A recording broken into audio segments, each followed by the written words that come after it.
एक गांव में दिनेश नाम का व्यक्ति रहता था। वह बहुत ही ईमानदार था। कुछ भी काम करने से पहले वह साधुओं को भोजन कराया करता था। उसका नौकर रामू बहुत ही चतुर था। वह हर काम को बहुत ही चतुराई से करता था, जिससे किसी को उस पर शक नहीं होता था। एक दिन की बात है, दिनेश बाजार गया था और बाजार से खूब पके पके सेब लेकर आया था।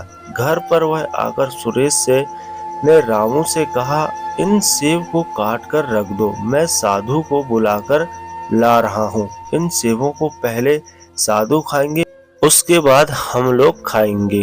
यह कहकर दिनेश साधु को बुलाने चला गया। जब रामू नौकर सेब काट रहा था, तब सेब की खुशबू से उसका मन सेब खाने के लिए उतावला हो गया।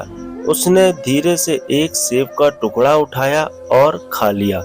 धीरे धीरे करके वह पूरा सेब को खा गया। जब दिनेश साधु को लेकर घर आया, तब रामू ने दिनेश से कहा, साहब मैंने सेब नहीं काटे हैं क्योंकि चाकू में धार नहीं था। दिनेश ने कहा, कोई बात नहीं, मैं जाकर चाकू में धार करवा कर लाता हूँ। यह कहकर दिनेश चाकू लेकर घर से बाहर निकल गया।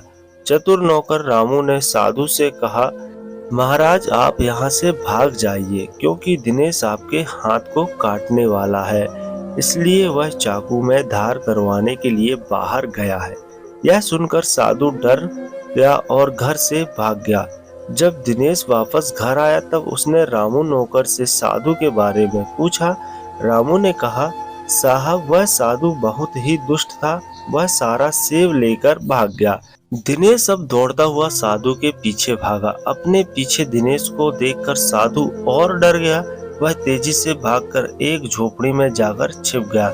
इस तरह से अपनी चतुराई से रामू नौकर ने सारे सेब खा लिए और अपने आप पर कोई इल्जाम भी नहीं आने दिया। इस कहानी से हमें यह सीख मिलती है, हमें आंख बंद करके किसी पर भरोसा नहीं करना चाहिए।